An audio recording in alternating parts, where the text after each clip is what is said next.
Irmãos, vamos fazer um minuto de silêncio, vamos acalmar. Primeiramente, sou grato a Deus por essa oportunidade de estar aqui hoje com os irmãos. Primeira vez descendo do tubo. Estou um pouco nervoso, mas vamos lá. Vamos fazer uma oração introdutória. Amém, irmãos? Amém. Nosso Deus, nosso Pai, louvamos a Ti, Deus, por essa oportunidade, Pai, de estarmos aqui reunidos em Tua presença. Somos gratos, Pai, por tudo a qual o Senhor tem feito em nossas vidas e sabemos, Pai, que o Senhor vai fazer mais e mais ainda, Pai. Te apresentamos, Pai, esse culto, Pai. Te apresentamos, Pai, nossas vidas, Pai, como culto racional. Te apresentamos, Pai, esse momento, Pai, a qual nós tiramos, Pai, não para estarmos festejando, não para estarmos com vãos prazeres, mas sim, Pai, para estarmos te louvando, te engrandecendo, estando em comunhão com os santos, Pai, porque é isso que o Senhor quer. Senhor, perdoa, Pai, se nós, Pai, nesse culto, Pai, fomos fazer algo que te desagrada, Pai. Abençoe, Pai, que cada louvor, que cada oração, que cada palavra, Pai, venha ser recebida pelo Senhor. Nos abençoe, Pai, que a gente possa se aproximar de Ti nessa noite, em nome do Teu Filho amado Jesus. Abençoe nossos vizinhos, abençoe todos que estão ao teu redor, Pai. Que se por acaso alguém ouvir, Pai, alguma mensagem, alguma palavra, que também venha ser edificado em nome do Teu Filho amado Jesus. Amém. Orando pelo nosso irmão, que vai trazer a palavra do Senhor. Amém, irmãos? Amém. Senhor, nosso Deus e nosso Pai. Pai, em nome do Senhor Jesus, está aqui o Teu servo, Pai. Ao qual, Pai, o Senhor, Pai, concedeu o privilégio, Pai, de ministrar a Tua santa e poderosa palavra, Pai. Ó Deus, eu te agradeço, Pai, pela vida, Pai, desse meu amigo, Pai, meu irmão. Guarda ele, Pai, de todo mal. Que da boca dele, Pai, venha sair somente aquilo que o Senhor quer, Pai. Abençoe, Pai, o tema qual estudou, Pai. Ó Deus, o seu filho, Pai, possa hoje, Pai, falar uma palavra, Pai, pode ser de repreensão, pode ser de correção, pode ser o que for, Pai. Mas fala conosco, Pai. Ajuda ele, Pai, a se manter fiel às Escrituras e ajuda o nosso coração, Pai, a estar aberto, Pai, a receber aquilo a qual o Senhor, Pai, tem para nos falar. Que a gente venha ser, Pai, a boa terra, Pai, arada e pronta para receber a semente do Teu Evangelho. E que tudo, Pai, aquilo a qual a gente ouviu hoje, Pai, que a gente também possa colocar em prática. Pai, isso que nós te pedimos e desde já nós te agradecemos em nome do Teu Filho amado Jesus. Amém. Amém. Sim, pode ir. Irmãos, para se assentar.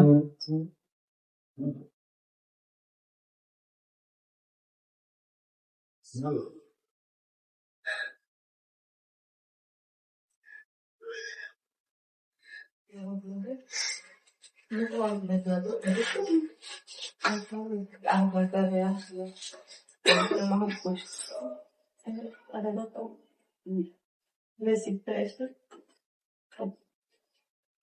Vai conferir? Bom, meus irmãos, vamos dar início, né? A gente começou uns 10 minutos, um pouco atrasado hoje, né? Por conta de alguns detalhes. Mas o que importa é que nós começamos, né? Estamos reunidos, mais uma quarta-feira, ou melhor, mais um sábado,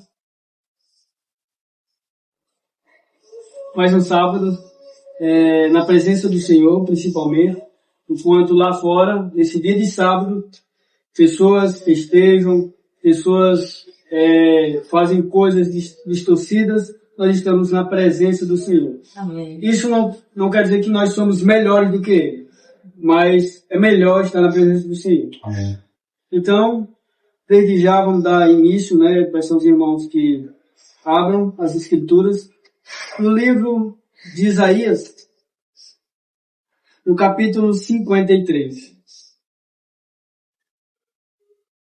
Amém. Essa noite, meus queridos irmãos, nós iremos montar um tipo de um quebra-cabeça. Iremos caminhar por esse texto tão valioso, tão rico, tão lido, muitas pessoas conhecem, mas também esquecido. É um texto também muito esquecido por vários. Tem pessoas que passam por esse texto, lê, mas não entendem que através dele há um contexto profundo e eterna. Eu e você, ao olhar para um texto desse, devemos parar nele, chorar com ele. Que é um texto rico, é um texto maravilhoso. Mas antes da gente começar a lê-lo, eu queria falar um pouco do escritor, que é o profeta Isaías. O profeta Isaías, meus irmãos, é o escritor, né, desse livro. E ele escreve, né, esse livro, né, um tempo difícil, né, que Judá estava enfrentando ali na época, né, mais ou menos no século 7 e 8 antes de Cristo. E ele também, né, ele é uma grande referência, né, para muitos. Porque imagine você sendo profeta, ter que profetizar contra um povo desobediente, dizer que o juiz está vindo, dizer que eles serão julgados, dizer que eles serão levados cativos. Mas ele não pensou nessa questão. Ele apenas serviu a Deus, cumpriu a ordenança. Meus irmãos, o nome Isaías significa o Senhor é salvação. O livro de Isaías é um dos livros proféticos mais extensos da Bíblia, que é composto por 66 capítulos. Ele, né, o nome do seu pai, né, é Amós, e no hebraico, na língua hebraica, é descrita como Amós, que significa forte ou firme. E nesse capítulo que a gente vai estudar hoje, nós iremos falar de uma das profecias de Isaías. Eu peço aos irmãos que leiam comigo Isaías 53. Vamos ler até o verso 12. Gostaria de fazer essa leitura alternada com vocês. Amém? Amém. Assim diz a palavra do Senhor. Quem creu em nossa pregação? E a quem foi revelado o braço do Senhor? Porque foi subindo como um renovo diante dele, e como raiz de uma terra seca. Não tinha boa aparência, nem formosura. Olhamos para ele, mas não havia nele beleza. Era desprezado e o mais rejeitado entre os homens, homens de dores, e que sabe o que é padecer. É comum de quem os homens escondem o rosto. Era desprezado e dele não fizemos caso.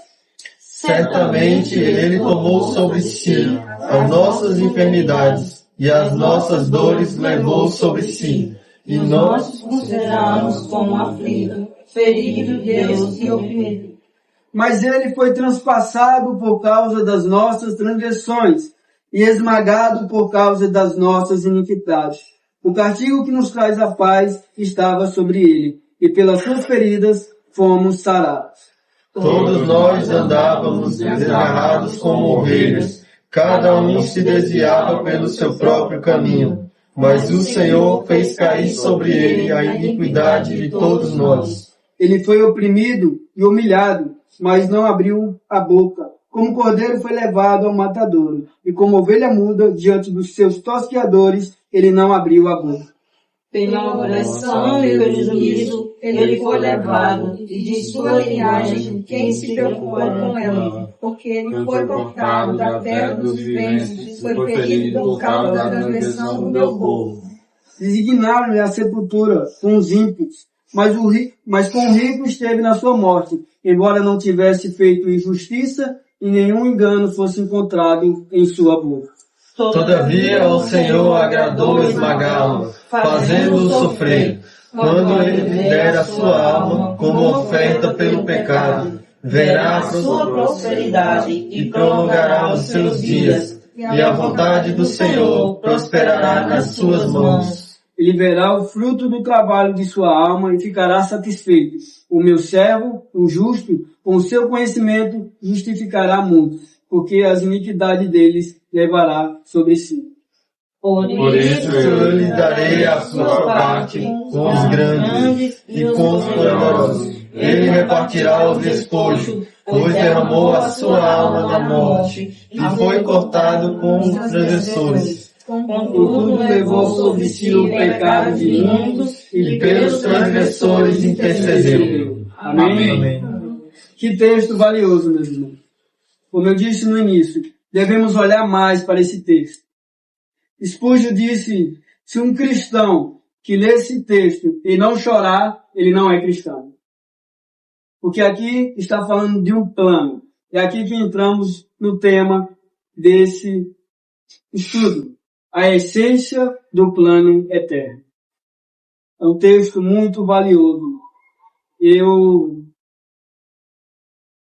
Quando eu comecei a estudar ele, quase que eu não termino, né? Porque a gente vai falar, né, de um Cristo rejeitado, um Cristo humilhado, um Cristo que sofreu.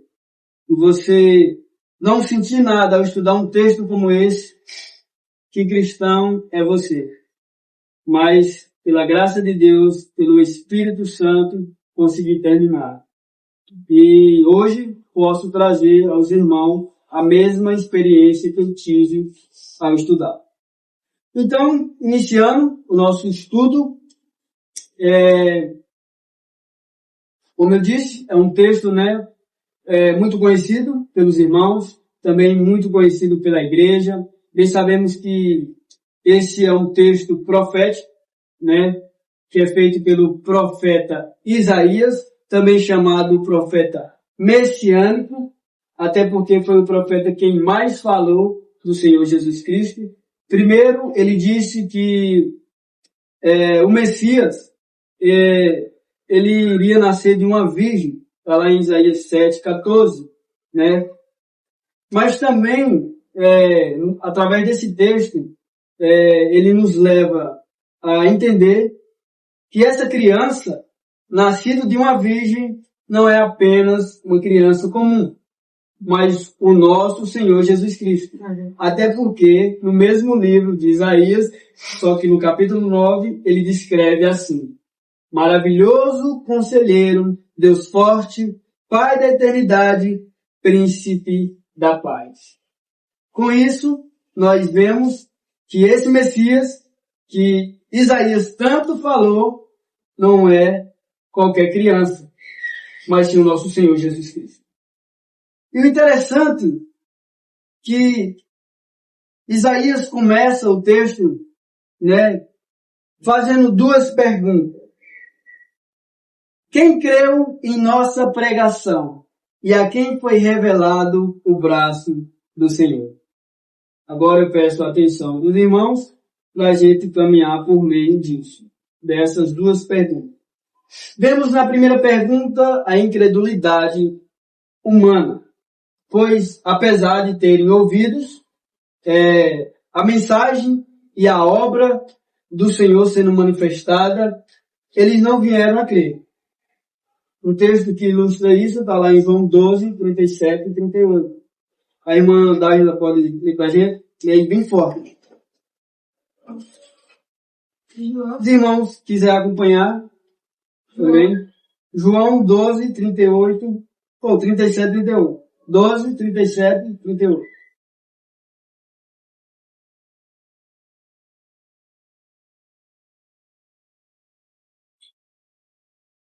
E é bem forte. João 12, 37 e 38. Né?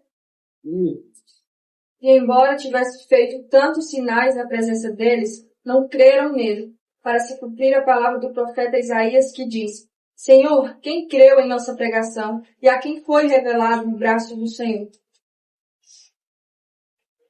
A expressão que João traz é uma expressão de teimosia humana.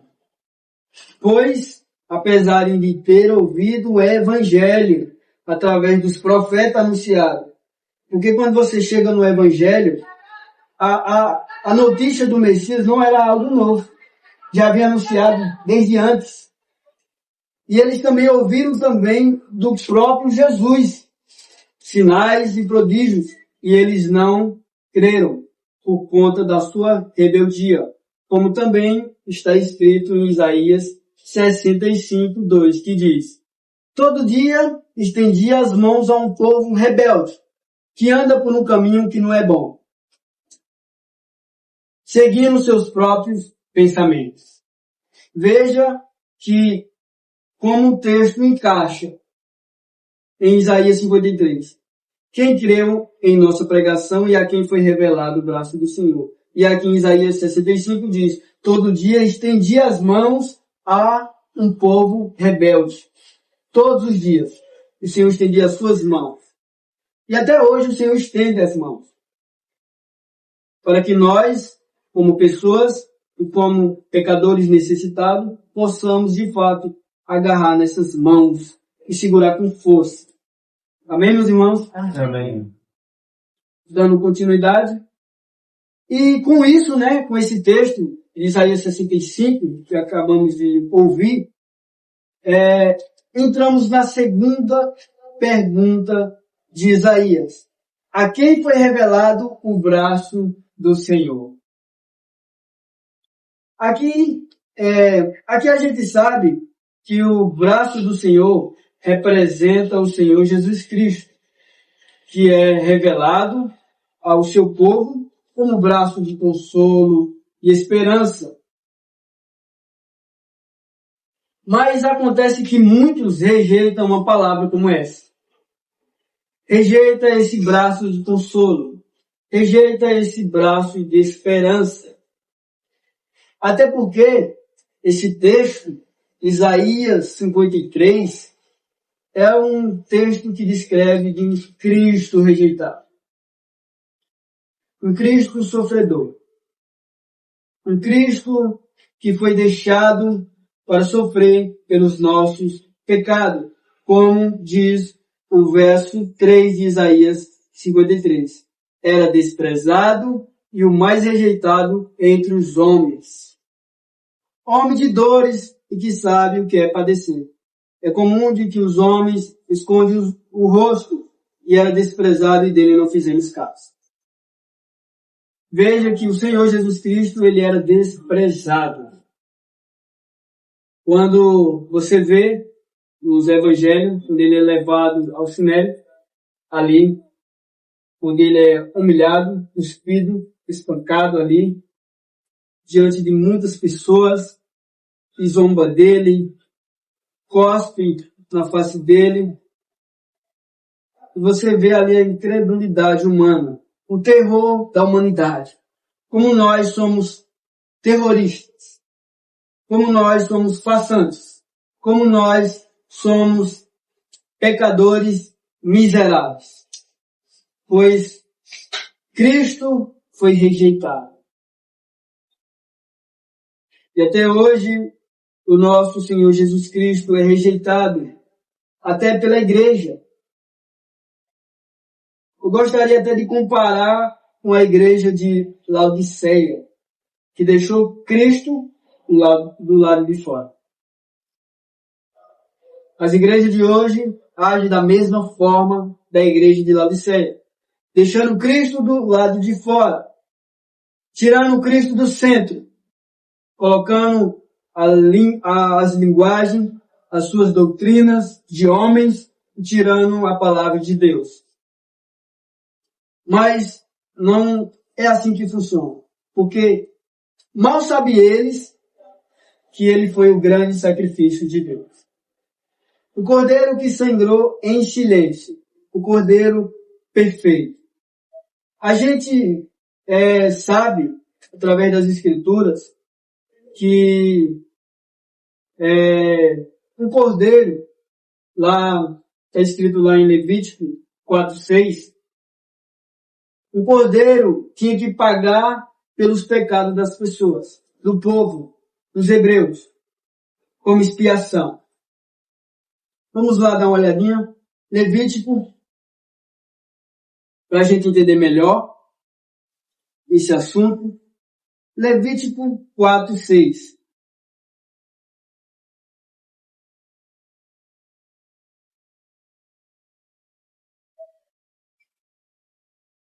Levítico 4:6. Ou melhor, vamos começar do 1 até o 6, para a gente pegar um pouquinho do contexto. Eu leio e os irmãos acompanham. O Senhor disse a Moisés: fale aos filhos de Israel, dizendo: quando alguém cometer pecado involuntário contra qualquer dos mandamentos do Senhor, por fazer contra algum deles o que não se deve fazer, se o sacerdote ungido pecar de tal maneira que o povo se torne culpado e ofereça ao Senhor como oferta pelo pecado um novinho sem defeito, trará um novinho à porta da tenda do encontro diante do Senhor e porá a mão sobre a cabeça do novinho e o matará diante do Senhor. Então, o sacerdote ungido pegará um pouco do sangue do novinho e o trará à tenda do encontro e molhando o dedo no sangue, o aspergirá 7 vezes diante do Senhor, diante do véu do santuário. Até aí. Aqui nós vemos que Deus, diz ao seu servo Moisés, exortando o povo e alertando o povo. Se caso o povo pecar, avisa os sacerdotes que pegue um novinho, mas não era qualquer tipo de novinho, ele tinha que ser sem defeito. Sem defeito. Para ser apresentado como oferta pelo pecado. Mas vocês podem dizer, não, mas aqui está falando dos sacerdotes. Então vamos mais um pouquinho para baixo, no verso 13. Vamos falar de você agora. Mas se toda a congregação de Israel cometendo pecado involuntário, e isso for oculto aos olhos da coletividade, e se fizer contra algum dos mandamentos do Senhor aquilo que não se deve fazer, e forem culpados, e o pecado que cometerem for notório, então a coletividade trará um novinho como oferta pelo pecado e apresentará diante da tenda do encontro. Os anciões da congregação porão as mãos sobre ele, sobre a cabeça dele, do novinho diante do Senhor. E o novinho será morto diante do Senhor. Verso 16. Então o sacerdote ungido levará uma parte do sangue do novinho à tenda do encontro. 17. Molhará o dedo, olha como tem uma semelhança com o verso 6 que nós lemos no capítulo 4. E molhará o dedo no sangue e o aspergirá 7 vezes diante do Senhor, diante do véu. E depois porá um pouco desse sangue sobre o chifre do altar que está diante do Senhor na tenda do encontro. E todo o restante do sangue que ele derramará na base do altar do holocausto que está à porta da tenda do encontro. Até aí, para não ficar muito longo. Aqui vemos, que o trabalho do sacerdote era o quê? Pegar o sangue, aspergir o sangue sobre o altar, para fazer o quê? Expiação pelos pecados do povo. Mas a diferença, aqui nós vamos ver uma diferença, do sacrifício dos homens e o sacrifício de Deus. A diferença é que esse processo, de expiação de pecado eram feitos repetidamente. Agora é que vamos ver a diferença. Mas com Deus, ou seja, com o Senhor Jesus Cristo, foi diferente. Apenas um sacrifício foi suficiente. Vamos ver isso? Abre em Hebreus, por favor.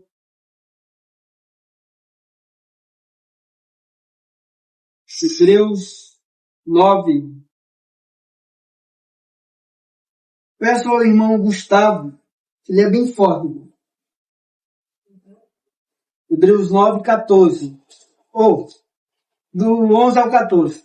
Amém. Hebreus 9, 11 a 14. É.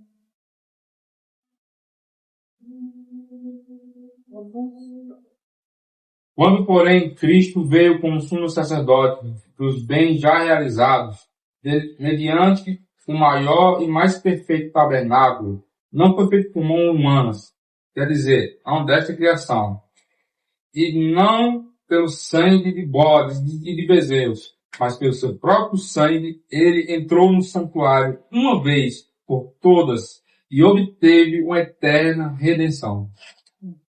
Sim. Amém.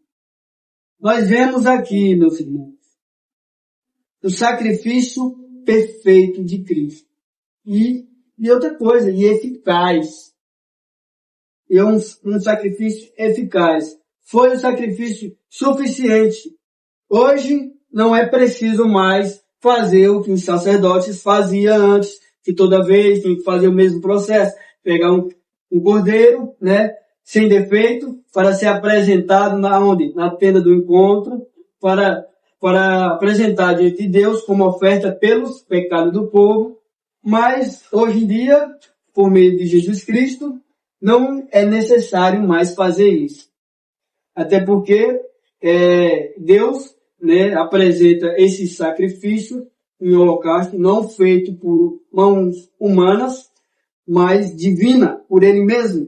E Ele se oferece, sendo Ele mesmo o sacerdote.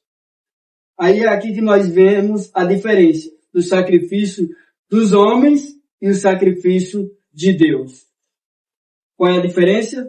Que o sacrifício dos homens era feito repetidamente. E o sacrifício de Deus, uma única vez. Foi o suficiente.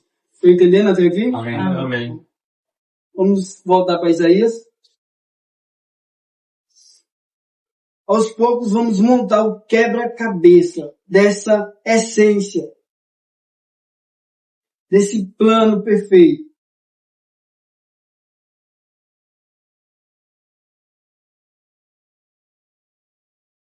E é aqui que nós vemos, né, falando da diferença do sacrifício, né, e nós vemos que esse sacrifício levou quem? Jesus ao Calvário, a ser entregue, para morrer pelos pecadores, assim como os sacerdotes ofereciam, né, os novinhos como oferta. E assim o Senhor fez. Não, a pronúncia não seria novilho, não? A pronúncia na Bíblia você tá novinho ou não é novilho, não? Novilho? Novinho. Tá bom? Tá. Novilho. Tá engraçado, novilho, mas tá. É, não vi também. Acho que tá parecido na questão. Obrigado. Tá certo. O detalhe é bem interessante. Como a gente... Eu queria fazer o dança, eu quero novilho. Novilho é uma criança, ou seja, é Uma ovelha pequena. um filhotinho de ovelha. Isso aqui se chama novinho, que é novo. E ele tinha que ser sem defeito, né? A gente sabe que a Bíblia, ela afirma isso. E aí a gente vê uma comparação com Cristo, né? Porque ele não tinha defeito. Ele era puro, né? E você vê, né, como tem uma semelhança, né, um pouco. Só que a diferença é que ele foi o suficiente. A diferença deles, né, que ser oferecido várias vezes. Tem algumas, né, passagens da Bíblia que eles ofereciam, né, 20 mil, né, muitos. Mas com Cristo, só Ele era o suficiente. Era suficiente. É nisso que nós vemos, né, também, dando continuidade aqui, que com isso, vemos o castigo, né, que nos traz a paz, por meio desse sacrifício do nosso Senhor. Mas fica uma pergunta para nós, e para a igreja, e para aqueles que nos assistem também. Ele é o seu castigo que lhe traz a paz? Porque essa paz é uma paz que nasce na nossa alma, segurança, no nosso ser. Também a afirmação de salvação, que através dessa paz nós temos a afirmação de salvação. O Cordeiro de Deus morreu por nós e a nossa dívida foi paga. É isso que nós devemos relembrar e também se alegrar, porque alguém pagou a sua dívida, alguém pagou a minha dívida, e isso é motivo de alegria. Isso é uma maravilhosa graça e ao mesmo tempo dolorosa, porque nós vemos aqui um cordeiro sendo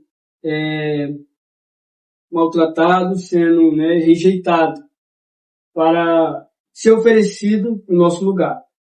Então é motivo de a gente saltar de alegria, estar mais em paz, até porque antes inimigos fomos e agora temos o quê? Paz com Deus. Olha como encaixa essas palavras paz, que antes, tanto que o texto afirma antes, que está descrito no passado, e agora temos essa paz com Deus, por meio desse sacrifício santo, que o próprio Deus fez por meio do seu povo. Com isso, nós relembramos, também, que o nosso Senhor Jesus, ele foi crucificado naquela cruz, ele foi chicoteado, ele foi cuspido e foi posto uma coroa de espinho na sua cabeça, e somente ele, somente o Senhor Jesus Cristo, ele tomou o cálice da ira de Deus, que foi despejado sobre ele. Esse é o seu valor, esse é o meu valor, porque tu vales Deus crucificado. Amém? Amém. Isaías 53 é aqui que nós entramos no tema. Isaías 53 é a essência do plano eterno. Porque nós vemos paz por meio da punição, vida por meio da morte, perdão por meio do sangue. E pelas suas feridas nós fomos sarados. Não seremos, mas fomos. Já foi feito. Fomos sarados. Já foi feito. Cristo pagou a nossa dívida. Agora, nós sabemos disso. E quando nós sair daqui essa noite, ao ouvir isso, que a nossa dívida foi paga, qual será o seu pensamento e o meu pensamento? Será que nós vamos agir da mesma forma no passado, como miseráveis pecadores, ou vamos acordar para a realidade? Vamos ouvir a voz de Deus ou vamos tampar os ouvidos para que não escutemos a sua voz? Vamos quebrantar o coração ou endurecer o coração? O que nós iremos fazer? Responda essa pergunta em oração hoje, quando chegar em casa. Falando com o Senhor. Em intimidade com Ele. Responda a Ele no secreto hoje. O que você vai fazer? Ao ouvir a notícia. Imagine você falando com Deus. Senhor, eu ouvi um sermão hoje que diz que a minha dívida foi paga. Você conversando com Deus ali, naquele momento lindo, belo, precioso, onde a casa, o ambiente fica em silêncio e a sua alma está em paz, na presença do Santo Juiz. E você começa a conversar, a soltar palavras, e começa a ouvir a voz de Deus. E o seu coração começa a palpitar.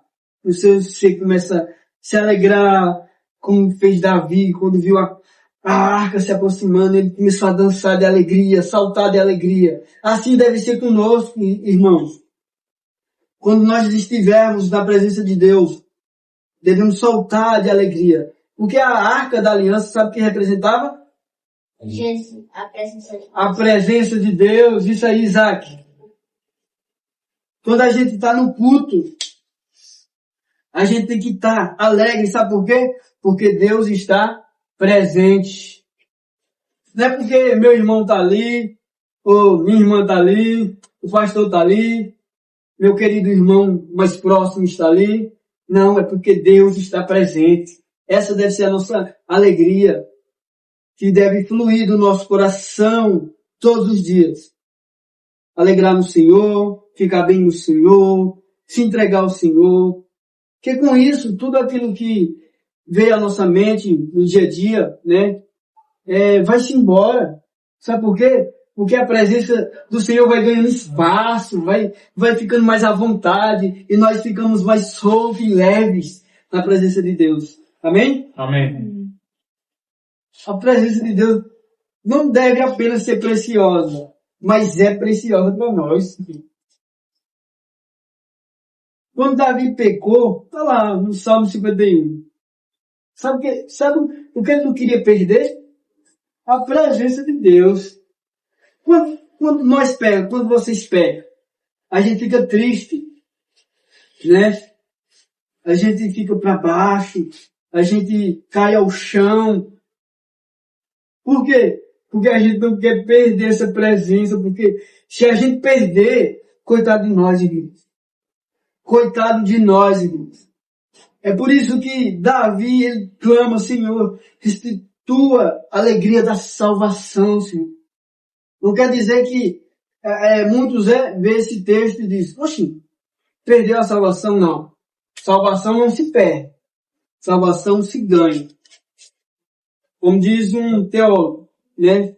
Uma vez salvo, salvo para sempre. Não tem essa. Às vezes a gente fica desanimado, sim, triste, sim. Mas não quer dizer que a gente perdeu a salvação. Se alguém... e você pode até dizer, mas irmão, se tem um irmão que ele tinha 12 anos de ministério, de igreja, e bem no finalzinho assim, ele saiu.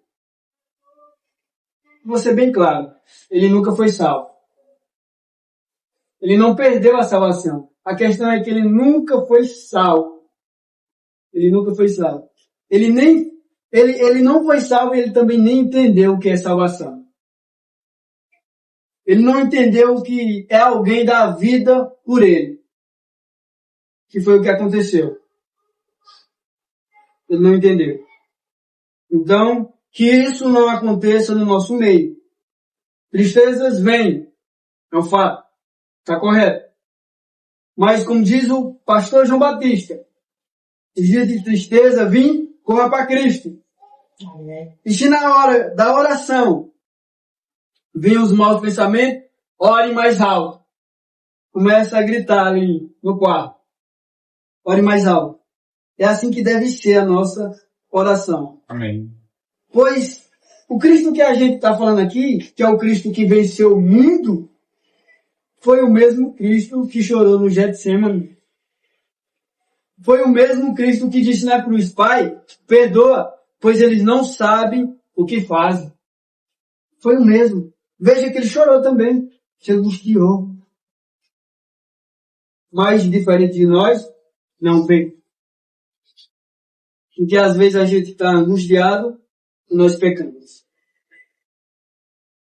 Causa em nós desespero. Aí a gente pensa o quê? Sair da presença de Deus. Não. O exemplo é Cristo. Angustiado, mas ele continuou ali, ó, com o Pai, orando, naquele jardim, orando, até suar sangue, meu Senhor. Seja vocês também.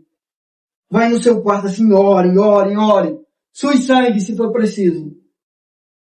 Mas esteja na presença. Não queira sair, porque se você sair, coitado, Satanás vai rir da sua cara. Verdade. Ele ainda vai dizer, ganhei uma alminha aí. É desse jeito. Se a gente não tiver cuidado, a gente fica tão angustiado que sai da presença. O exemplo é quem? Cristo. Angustiado, mas na presença. Orando, orando, orando. Deve ser na minha vida e na sua vida.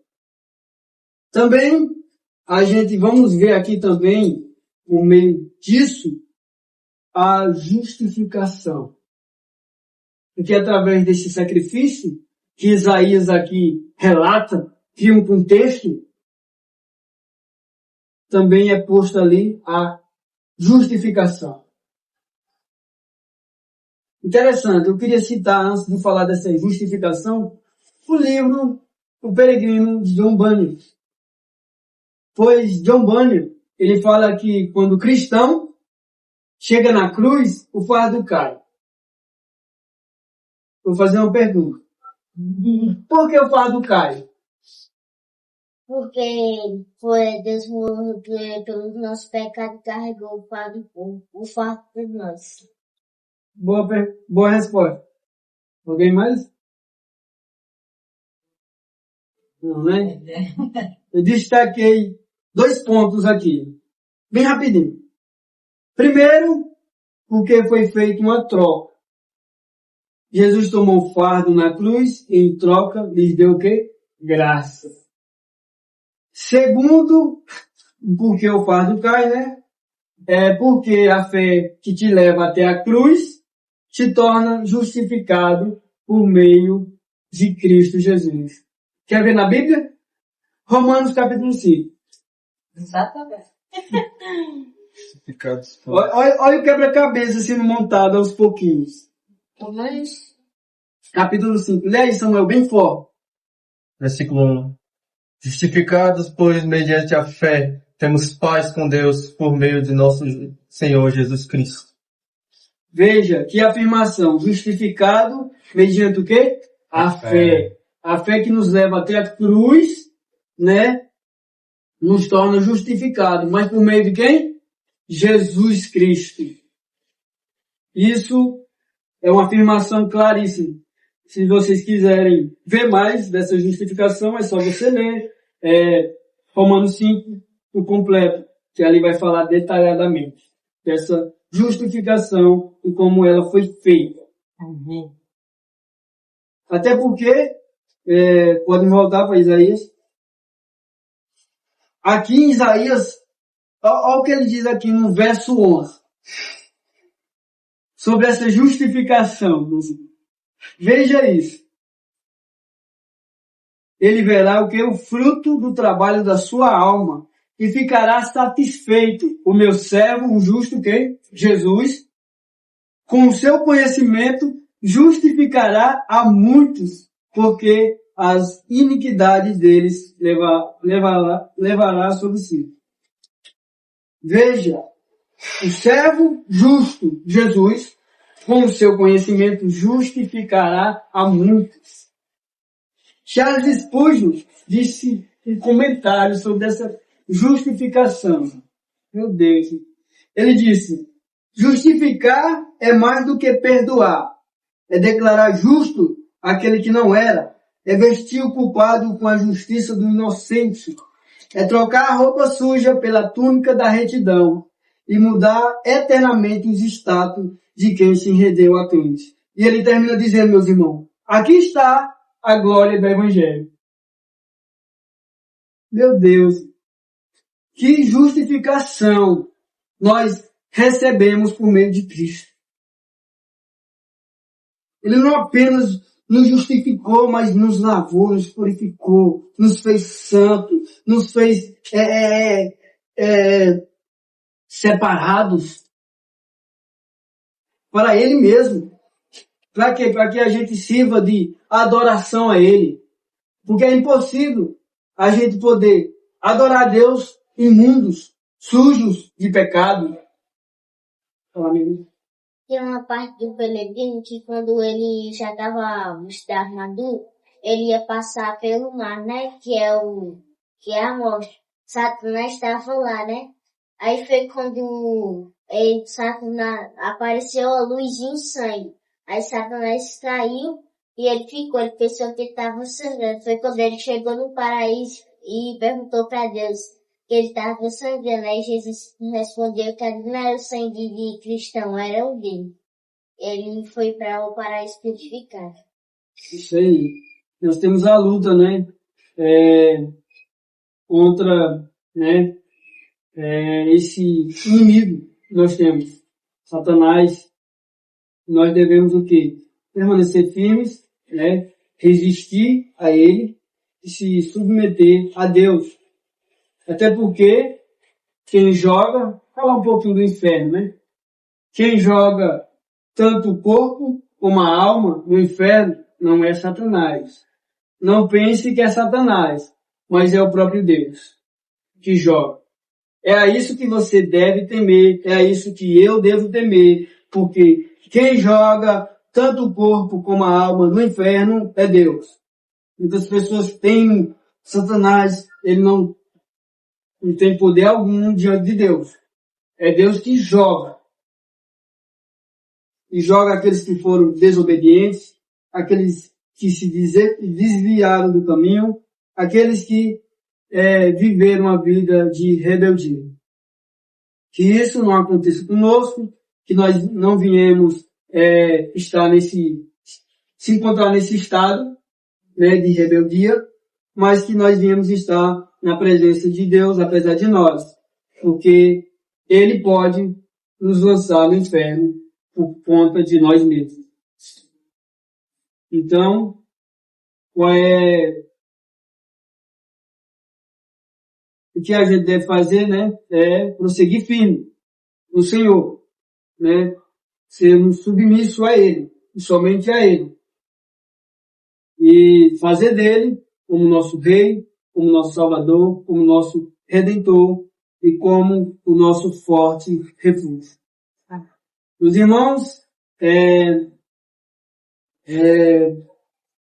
nessa justificação, né, que a gente acabou de falar, e que o nosso irmão até cantou um pouco dessa batalha, né, que teve através do livro, né, do Peregrino. A primeira batalha dele contra Apolião, que é Satanás, foi... eu esqueci o nome do vale, foi quando ele... Da humilhação. O vale da humilhação. Ele encontrou Satanás. A primeira dele foi essa. O vale da humilhação. Quem passará por esse vale? Interessante, né? A gente pensar nisso. Porque um personagem fiel, ele não passou. Esperança também não passou. Cristão passou. Não tem esperança e fiel, o nome em si já está dizendo, né? Em termos que eles eram fiel por ser, reconhecer a soberania, a grandeza, quem Deus é no seu ser, né? E esperança, de certa forma, também, porque ela já conhecia, né, a necessidade de Cristo Jesus. Cristão por si, por ser cristão, mas tinha seus defeitos, seus pecados. Ele tinha que passar por esse processo para edificar a sua espiritualidade diante de Deus. É com isso, né, que apesar de a gente vai colocar, né, as nossas ações também aqui no tema, até porque nós não somos justificados, aliás, nós não somos justificados pelo que nós fez ou pelo que nós fazemos, mas pelo que Ele fez, Cristo.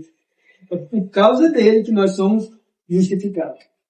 É tanto que tem a questão, né, que quando ele diz ali para aquela mulher que se teve o adultério, ele diz, né, que ela estava perdoada e deu a ela uma advertência, né, que ela fosse e não pecasse mais, para que coisas piores não viessem lhe acontecer. Então, assim, nosso termo nessa terra, nós somos, como se diz, somos dados, né, pecadores. Mas somos, como se diz, não ter, porque somos chamados de pecadores, significa que nós podemos viver pecando, né, e se arrependendo e pecando. Nós temos que reconhecer a nossa estatura de pecadores, mas buscar se santificar diante de Deus. E lembrando, a gente, né, tem que buscar essa santificação, né. O pastor falou algo bem interessante, ainda nesse contexto, né, que a irmã citou, né, que a salvação, ela não é um processo, ela já é confirmada. Agora, a santificação, sim, é um processo, a qual a gente deve buscar, né, e até porque, né, a gente tem que, quando a gente é chamado, né, esse é o primeiro passo. Segundo é o quê? Andar em santidade. Porque não basta apenas ser chamado. Agora você tem que obedecer daqui para frente. Como diz, né, uma vez Leandro disse, você entrou no jogo, ou melhor dizendo, entrou na parada, já era. Não pode mais sair. Não pode mais sair. Então, ele até citou lá na igreja sobre não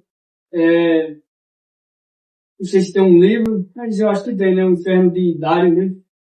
Não sei se alguns irmãos aqui... Não assusta não. Se for para analisar, é bom, né? Que ali, né? Tem muita distorção ali. Mas tem na porta do inferno, assim, tem um nome assim, dizendo, só caminho de entrada. Ou seja, só porta de entrada. Já era. É aí que a gente vê uma distorção nessa história, né? Porque ele entra lá dentro e consegue salvar um monte de gente. Não tem como. O inferno não tem como. Aí a gente vê distorção, né? Eu já assisti uma vez, mas não é aconselhável para aqueles que estão iniciando. Iniciando, né? Não é bom ainda. É porque até Deus diz, né? Deus diz ali ao rico, né? E ele diz quando ele pede auxiliar ali a Lázaro, né? Deus auxiliasse Lázaro, né? Ele pediu para que Deus auxiliasse Lázaro a molhar a ponta do dedo, né? E alguém ia pescar a ponta da sua língua. E Deus diz, ó, a separação. Nem pode sair daí para cá, nem deve para aí. Então, isso já é bem específico. Não tem como a gente ter aquela escapezinho. E outra coisa que esse tal de Dário, né? É um mortal. Um mortal do inverno, assim, já. E, pelo amor de Deus, né?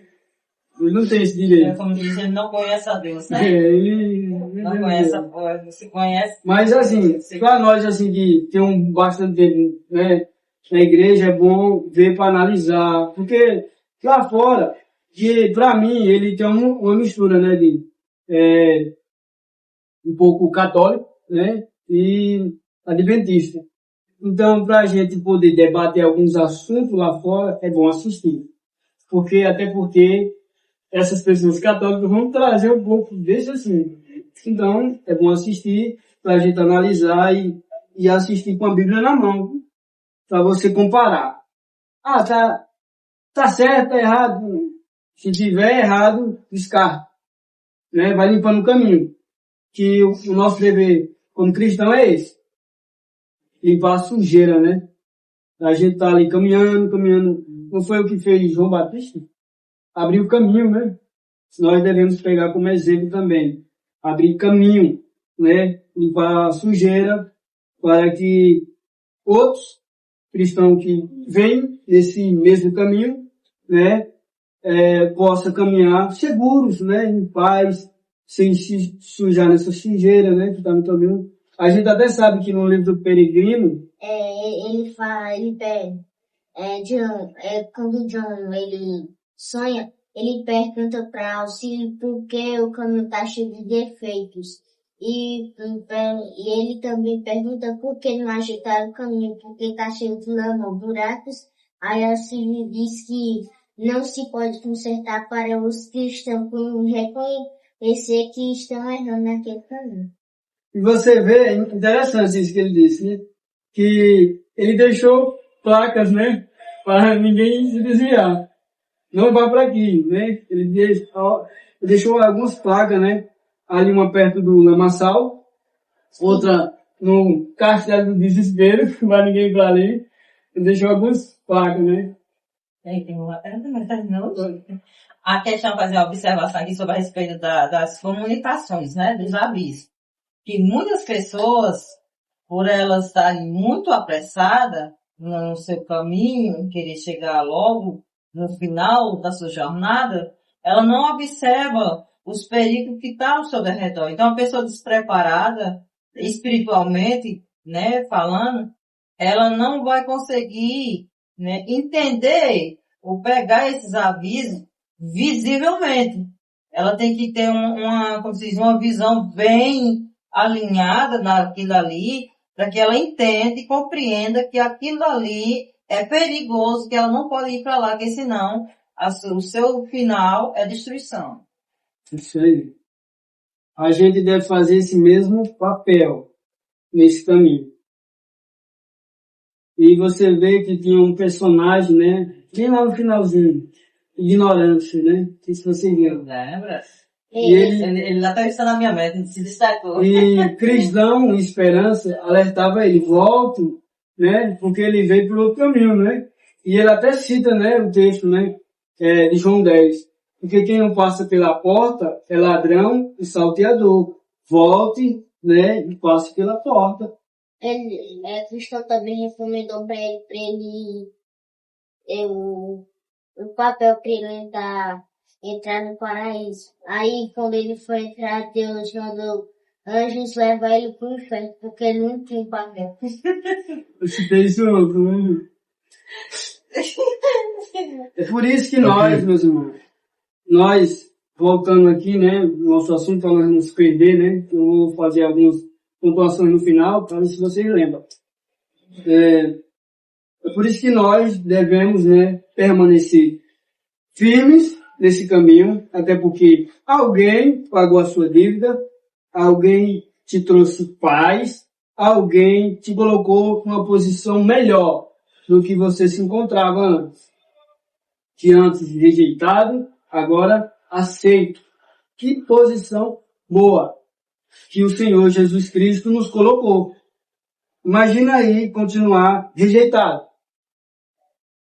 Que igual muitos estão nessa situação de rejeitados. Então nós, né, devemos acordar e fazer assim na nossa mente. Acordar de verdade.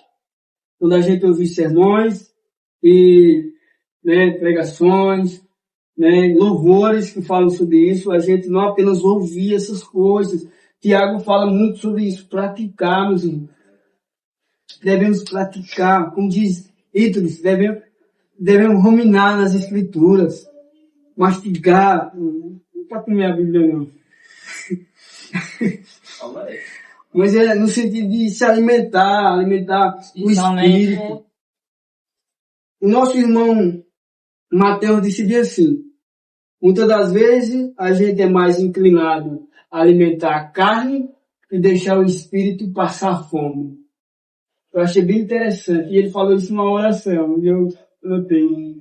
Achei bem interessante isso. Porque ele está correto. Muitas das vezes a gente dá mais vontade assim para carne e não tira aquele tempinho precioso para meditar num texto como esse, Isaías 53, ler ele uns 300 vezes, assim, para ele ficar cravado assim na nossa mente. E a gente vai o quê? Jogar bola, né? Agora não, quando chegar eu leio. Mas quando você chegar do futebol, você vai estar cansado, meu amigo. Não vai ler. Vai tomar um banho ali, comer e dormir. Então é melhor fazer o quê? Ler logo. Depois de ir. Então é melhor nem ir. Ler, ficar lendo ali. Ficar lendo. E começar a alimentar o espírito. É por isso que muitos se perdem. Porque dá mais prioridade às coisas inúteis do que às coisas santas. Como é que quer caminhar em santidade? Né? Se você despreza as coisas santas. Se você despreza o livro sagrado.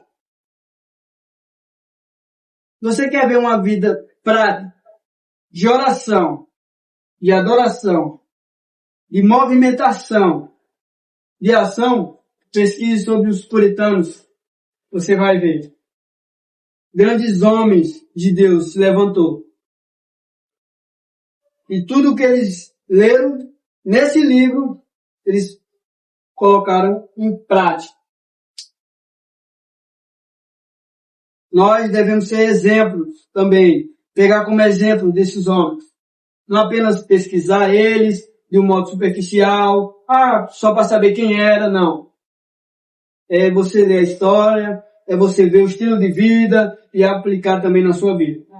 Porque isso é intimidade, isso é andar com Deus, e nós devemos também andar com Deus. E até porque nosso Senhor Jesus Cristo foi o quê? Representante, nosso representante. Você sabia disso? Billy Graham falou um pouco, falava muito sobre isso, né? Vou dizer um pouco, né? Todas as pregações ele citava isso. Cristo foi o nosso representante. Verso 12, de Isaías 53. Por isso, eu lhes darei a sua parte com os grandes e com os poderosos. Ele repartirá o despojo, pois derramou a sua alma na morte e foi contado com os transgressores e contudo levou sobre si o pecado de muitos. Olha, não foi por todos, mas muitos. E pelos transgressores fez o quê? Intercedeu. E ele continua o quê? Nos antecedendo à direita de Deus Pai. Que Deus seja louvado por isso. Amém, meus irmãos? Esse é o plano, né? A essência do plano eterno. A obra de Deus, ela é perfeita. E ela tem que ser perfeita na nossa vida. Devemos pegar isso como exemplo e como referência. Olhar, né, os homens também da nossa geração, Hernandes, Augusto Nicodemos, e não no sentido de idolatria, que muitas pessoas idolatram esses homens, mas não. Olhar para eles e fazer o mesmo. Você vê o reverendo Hernandes Lopes, ele vê um texto como esse, ele começa a escrever um livro, meus irmãos. Fácil assim. Ele pega um monte de folha assim, monta assim, escreve livros. Nós devemos escrever livros para que quando nós não estivermos mais aqui, outras pessoas, ao ler esses livros, ao ler o livro de Gustavo, ao ler o livro de Francilene, ao ler o livro de Samuel, Dáila, Moisés, Isaac, Maria, eles ficassem, como esses homens conseguiram? Como foi que eles conseguiram? Sabe por que eles conseguiram? Porque tinha a presença de Deus ali. Amém? Amém. É por isso que nós iremos conseguir chegar onde? Na Canaã Celestial. Porque nós temos o quê? A presença de Deus. Amém? Amém. E para finalizar, eu gostaria de ler um texto que nós devemos fazer, que reflete o que nós devemos fazer. Abra lá em 2 Pedro, capítulo 2 Pedro. Vamos ler esse texto bem forte, meu Deus, bem forte. 2 Pedro,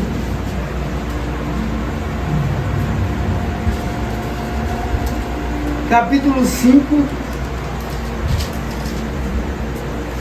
verso 6. Segunda Pedro, não? Ou melhor, vamos ler 2 versos aqui. Vamos ler o 2 Pedro 5, 4.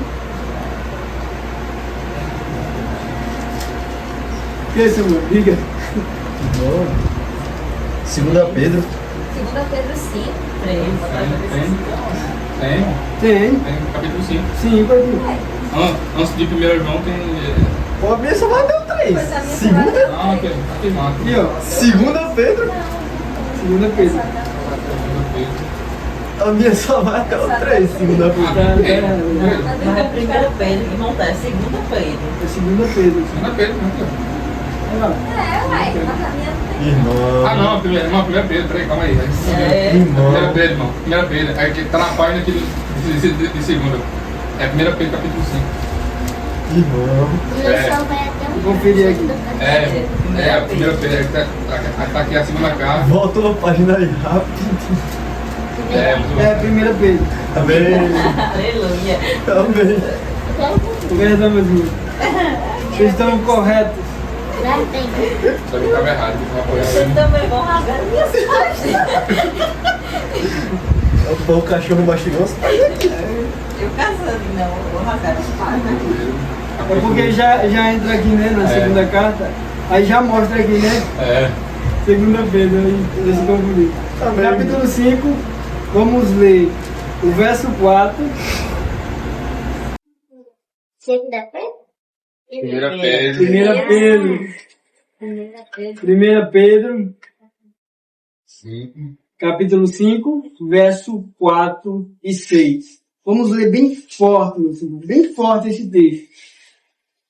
O que nós devemos fazer. Verso 4, primeiro. Todos prontos? A palavra do Senhor diz assim.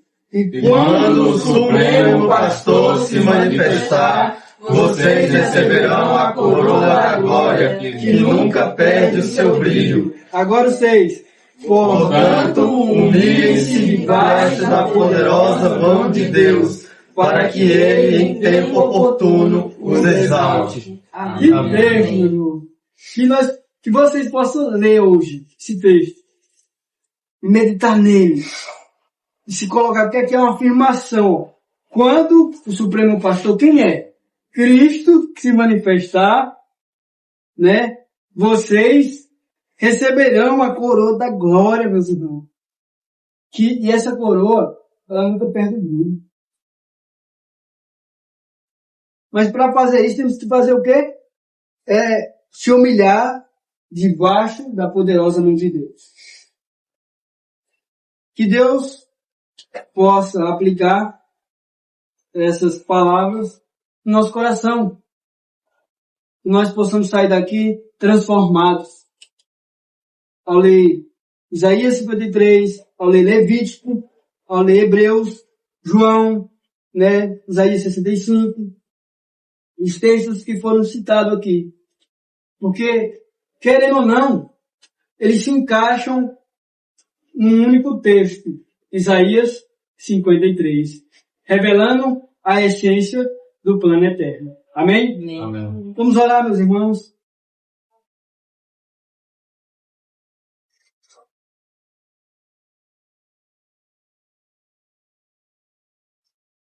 Senhor Deus, Pai, estamos na Tua presença, Pai. E a primeira coisa, Pai, que eu te peço é perdão.